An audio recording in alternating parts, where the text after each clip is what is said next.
မော်စကော့ဖ်ကကန်ဆိုမှုကိုဘယ်တော့မှမယုံကြည်ခဲ့ဘူးသူမျိုးစုကသူ့ရဲ့ခေါင်းကိုပုတ်ပြီးစစ်ပွဲကြောင့်ဖြစ်ပေါ်လာတဲ့ဒုက္ခနဲ့နာကျင်မှုတွေအတွက်ကန်ဆိုမှုကိုဘယ်တော့မှအပြစ်မတင်ဘူးပြောခဲ့တယ်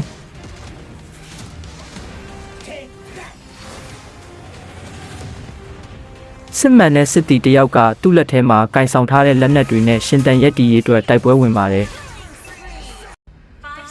အဝေးတနေရာမှာရန်သူတွေဝိုင်းအောင်လာတဲ့အခါတဲနဲ့ဖုံဖုံတွေမြင့်တက်လာပါတယ်မော်စကိုတီလန်ကိုလက်ထဲမှာတင်းတင်းကြပ်ကြပ်ကင်ထားပါတယ်ခေါင်းဆောင်တယောက်အနေနဲ့သူဟာကန်ဆိုခြင်းကဲ့သို့သောအားနည်းသောစင်ကြင်များကိုဘယ်တော့မှထုတ်မပြောခဲ့ပါ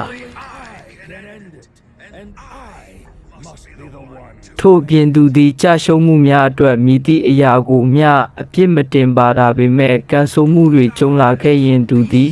ရင်းကိုရန်သူများထံယူဆောင်လာသူဖြစ်လိမ့်မည်ပြင်းထန်သောတိုက်ပွဲအပြီးတဲကန်နာရတလျောက်တွင်အလောင်းများသည့်တစ်ခုနှင့်တစ်ခုအထက်ထက်ဖြစ်နေပြီးတွေ့များသည်အဝါရောင်တဲကန်နာရပေါ်တွင်ငရဲပုံကဲ့သို့စွန့်ထင်းနေသည့်မော်စကိုသည်သူ့လူမျိုးများသူ့မိသားစုသူ့ဖခင်နှင့်သူ့ညီကိုများ၏အလောင်းများကိုတိတ်ဆိတ်စွာငေးကြည့်နေခဲ့သည်သူတို့သည်သူတိဘူးသမျှတွင်အကြီးကျယ်ဆုံးစစ်တီတော်များဖြစ်ပြီးကင်းတို့ကိုဂုဏ်ပြုခမ်းမသို့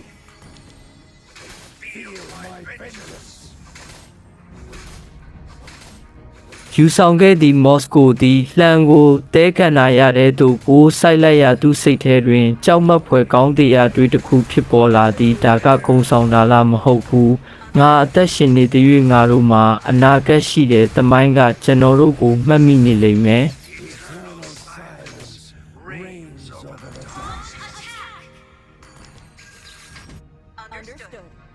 အဲ့ဒါကအကြီးမားဆုံးဂုဏ်ယူစရာဖြစ်လိမ့်မယ်အဲ့ဒီတိုက်ပွဲပြီးမှခါလိတ်ကမော်စကိုနဲ့တွေ့ဆုံခဲ့ပါတယ်ခါလိတ်ကဝိုင်းဆန်မျိုးနွယ်စုရဲ့အမုန်းဆုံးရန်သူပါသူဟာမော်စကိုအနိုင်ယူပြီးရာစုနှစ်တစ်ခုကြာရန်မျိုးကိုအဆုံးသတ်ခဲ့ပါတယ်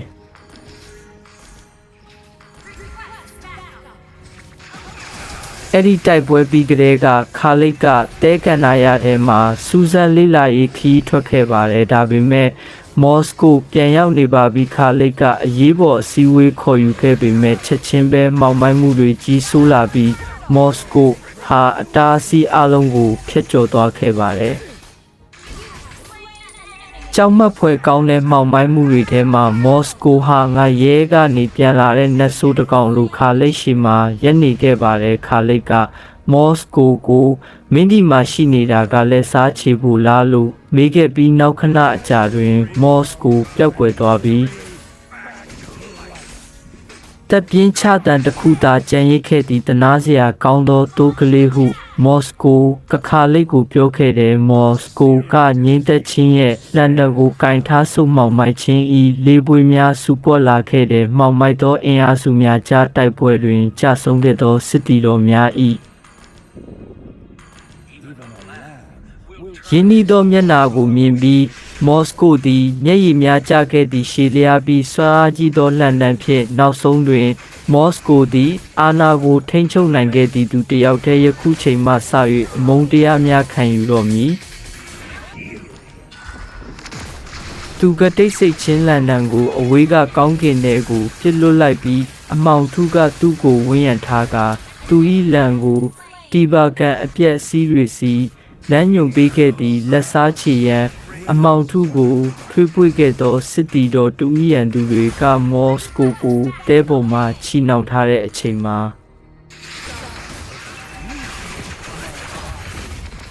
မရေမတွက်နိုင်တဲ့လှန်တွေကမော်စကိုရဲ့တွင်းပိုင်းကိုထိုးဖောက်ဝင်ရောက်သွားခဲ့တယ်ဒါပေမဲ့မော်စကိုရဲ့သွေးထဲမှာစန့်ကျင်မှုတွေရှိနေတဲ့ကြဆုံးချိန်မှာတော့မော်စကိုကအရှုံးကိုညှင်းဆန်းခဲ့ပြီးကြရှုံးမှုကိုဝန်မခံခဲ့ဘူးဟုတ်တယ်မော်စကိုကြရှုံးခဲ့တယ်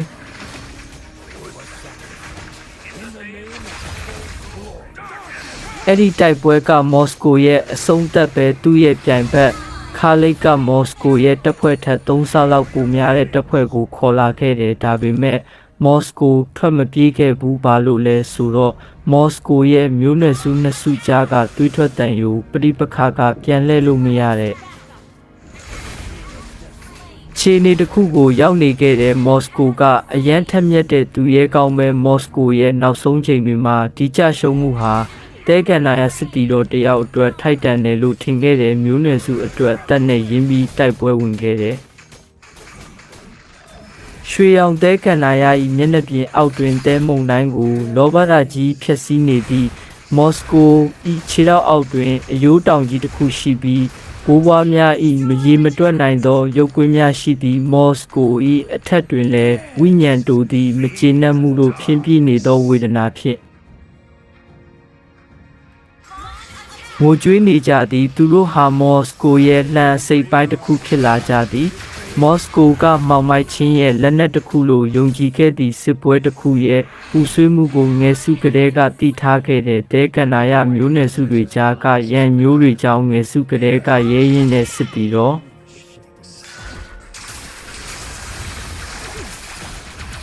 တယောက်ဖြစ်ဖို့တင်ပေးခံခဲ့ရတဲ့ကဘာကြီးကိုအပိုင်ရဖို့မှောင်မိုက်တဲ့တဲကန္နာရလောင်အိမ်ထဲမှာတာရဲတကောင်လိုပိတ်မိနေခဲ့တဲ့မော်စကိုရဲ့ဒေါသကချီးကျူးပွဲကောင်းပြီးသွေးတွေကတဖန်ပြန်ပြီးစူပွက်လာခဲ့တယ်မော်စကိုရဲ့မာနနဲ့အမုန်းတရားတွေကပိတ်မိနေတဲ့ခန္ဓာကိုယ်ကိုနိုးထအောင်စူးစမ်းနေကြတဲ့စိတ်ပိုင်းဖြတ်မှုနဲ့အတူမော်စကိုကစူညံနေတဲ့တဲကန္နာရကိုထာဝရတိတ်ဆိတ်မှုတွေယူဆောင်လာခဲ့တယ်။ချိန်စာတင်နေတဲ့လေဝဲကနေလွတ်မြောက်ဖို့နဲ့အလင်းရောင်ကိုနောက်တစ်ချိန်မြင်ရဖို့ဆန္ဒရှိခဲ့တဲ့တမိုင်းကနေမေးဖြောက်မခံရဖို့နဲ့ခါလေးရဲ့နေရုပ်ဖြစ်ခဲ့တဲ့သူ့ရဲ့ဂုံတိတ်ခါအတွက်တဲကန္နာရရဲ့အမုန်းတရားအလုံးကိုသူ့စီကိုစီးဆင်းစေခဲ့တယ်။မော်စကိုကအတောက်ပဆုံးလောင်ကျွမ်းနေတဲ့စစ်တီတော်အဖြစ်စစ်မြေပြင်ကိုတဖန်ပြန်သွားပြီးမှောင်မိုက်ချင်းရဲ့အကန့်အသတ်မဲ့စွမ်းအားကိုလက်စားချေခြင်းမှာအသုံးချခဲ့ပြီးတဲကန္နာရကိုထာဝရတိတ်ဆိတ်စေခဲ့တယ်။တင်သိတဲ့မော်စကိုရဲ့အကြောင်းတွေရှိရင်လည်း comment မှာရေးသွားပေးဦးတော့ပြီးတော့ channel လေးကိုလည်း like and subscribe လေးလုပ်သွားပေးပါဦးခင်ဗျာကြည့်ရှုအားပေးတဲ့ပရိသတ်တယောက်ချင်းစီတိုင်းကိုကျေးဇူးအထူးပဲတင်ပါတယ်ခင်ဗျာအားလုံးပဲမင်္ဂလာရှိသောနေ့ရက်ကလေးဖြစ်ကြပါစေခင်ဗျာ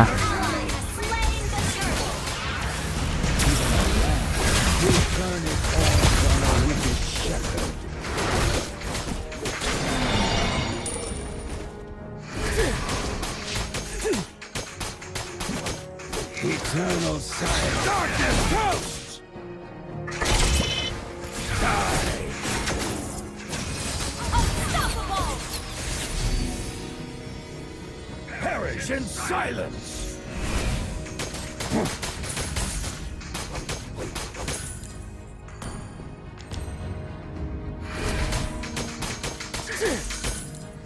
The glory of the desert lies forgotten. Solo kill. Buried Monster kill. beneath the shifting sands. Softly lament through the shadow. Solo kill. Okay. The darkness.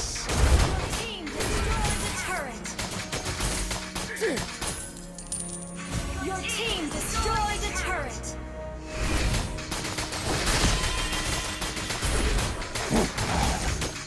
Witness your destruction. Your team destroyed the turret. Spear of destruction. Ally has been godlike.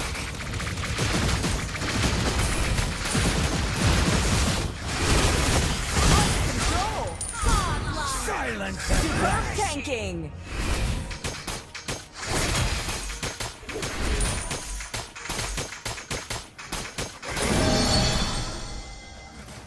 Only I can end it, and I must be the one to end it.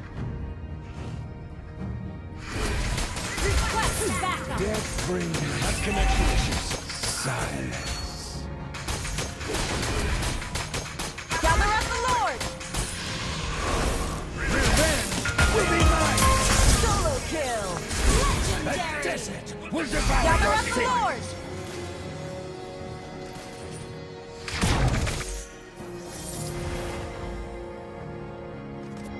Through the shadows. Darkness comes.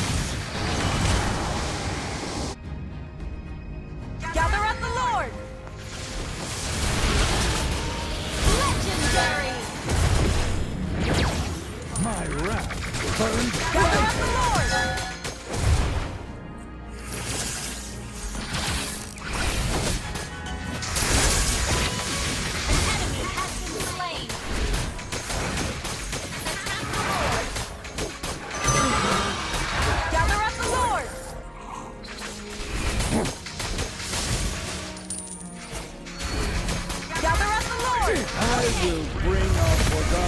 history back to life.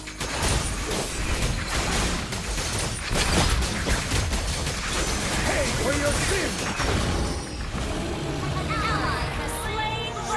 Destruction!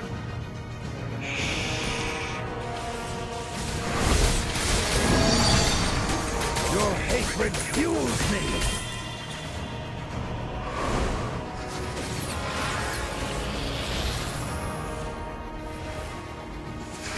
We were savaged in the name of false glory. Legendary! Double kill! Triple kill! Shut down!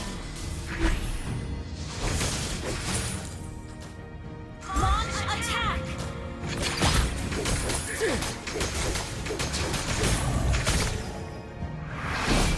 Witness your destruction! Legendary! Team destroy the turret! Double kill! Heed the dark! Team destroy the turret!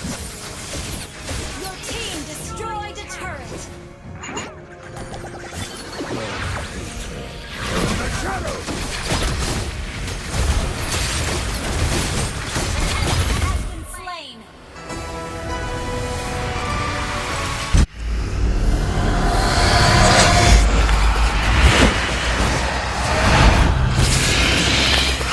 Seeking to devour your soul.